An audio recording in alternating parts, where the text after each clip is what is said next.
A large part of the reason why I think the elders in the Black diaspora are not actually interested in building generational wealth is because they are fully committed to their dysfunction. They feel entitled to their dysfunction, and they are committed to perpetuating that dysfunction. They're not actually interested in breaking cycles of dysfunction, of pain, of violence, of poverty. They don't care about those things. Why? Because dysfunction brings short-term pleasure. Dysfunction brings instant gratification. It brings instant pleasure. It brings instant satisfaction here and now in the moment. Building generational anything for their offspring, for their network, for their family members, for their communities, that requires delayed gratification. It requires thinking into the future. It requires sacrificing now to pay off later.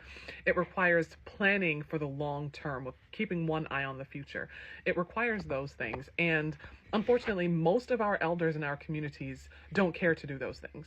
When you try to explain to them the different ways that they can pass on resources to those around them, particularly their children, their grandchildren, nieces, nephews, neighbors, again, other community members in their environment who share their ethnicity or their race, when you try to explain to them that there are ways that you can help other people, like material ways, they shoot it down.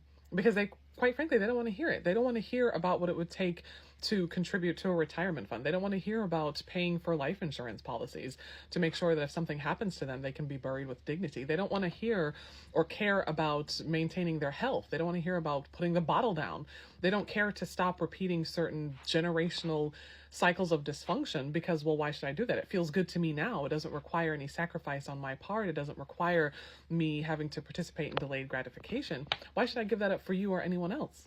One core example of this, like one concrete example I can think of, again, in my own family, shaming members of my family, come for me if you want to, I'm grown. One core example is that, like, I observe a lot of women in the Black diaspora will prioritize men in romantic situations more than even their own lives. They will prioritize men and the most worthless, ugly, short, unemployed, violent, alcoholic men more than they prioritize their own children. They will stay with men that they know are boxing the Mario coins out of their children. They will stay with men that they know are molesting their own children sexually. They will stay with men who are beating them up and beating up the children. They will stay with unemployed men. They will do anything to make room and make space for those men in their lives, to the detriment of the children in their lives. Why? Because personally, I just think they love cocky too much. They love cocky. They love how it feels. They love the instant gratification they get from having cocky in their lives, from having orgasms, from the 30 seconds of physical pleasure they derive from said ugly, short, unemployed, violent, alcoholic man. That's what they prioritize.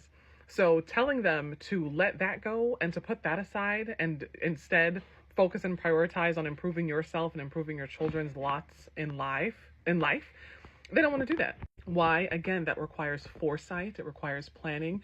It requires making sacrifices. It sometimes doesn't even require making sacrifices as much as it just requires delaying the gratification. It requires thinking ahead and thinking of the consequences of your actions one day manifesting sometime down the road, sometime in the future. They make decisions, like certain cruel decisions towards their offspring and towards their own community members with like no foresight whatsoever. They always assume, well, I'll always be in this position. I'll always be in some position of power over you. I'll always have a resource that you'll never have, and there's nothing that will ever come along and change that. Time won't change, circumstances in society won't change. I'll always be like this, and there's nothing you can do about it. Again, using members of my own family as examples, when they were walking right past my mother, my sister, and I, when we were undocumented immigrants struggling, living off of instant oatmeal and tuna sandwiches, while my 16-year-old sister and I were waiting tables and living off of tips, when they were walking right past us, like, you could tell that never once in their lives did they ever think that the power dynamic would change. They never, ever stopped to consider that one day we wouldn't be struggling, that one day I would graduate from college and would graduate from law school, that one day we would be homeowners, that one day we would become naturalized citizens, that one day my sister would matriculate to college and now she's less than a year away from graduating with her own college degree. They never, ever thought, when they were being cruel for years and denying us and exiling us and shunning us, they never imagined that there would one day come a time when the power dynamic would shift and when we really wouldn't need them for anything and then could block them and never speak to them for like years at a time. And that's emblematic of how elders in the Black diaspora think and believe. They are all, whatever little tiny tiny eensy weensy teeny bit of power that they have over you, whether they have access to housing that you need, or access to a job that you need, or money or food that you need. It could be the tiniest, most insignificant piece of shit thing that doesn't even matter in the greater scope of things. These people are very narrow-minded. They will always believe and think that they will always have that item or that resource, and that you'll never have it. There'll never come a time when they'll be old, or when they'll be vulnerable, or when they'll be in a position of need themselves. That will never happen. You'll always be you, and it'll never be me. And then there's that. And then ultimately the dynamic shifts, and you age, or they lose a job, or they become vulnerable to not having housing, or they find themselves in a violent relationship, or literally anything happens. They're shocked and awed. And you know what they'll do? They'll come and tell you. They won't apologize to you for mistreating you. You know what they'll come and tell you? Well, I'm a good person. I'm not a bad person. I'm a good person. I promise I am. And now, by the way, I need your help. I need support from you that I was never willing to provide for you. Can you please help me? And to that I say, go suck your blood clot mother. That's what I say to that.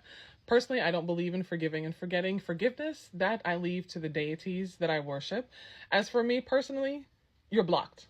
You're blocked. And that is exactly how we need to approach the elders in our Black diaspora. Don't give them grace. Don't give them opportunity or chance after chance to fuck you over, because that's all they'll keep doing. Block them if you can the first time. Whether, if you're living with them or whatever your situation is, manage it as best as you can and do what you can in the moment. But the minute that your circumstances turn around in your favor, the minute that you get your breakthrough, block those motherfuckers and leave them in the dust exactly where they belong. Because if given the opportunity, if given the chance, they'll just come and mistreat you and do the same thing all over to you, all over again. No questions asked.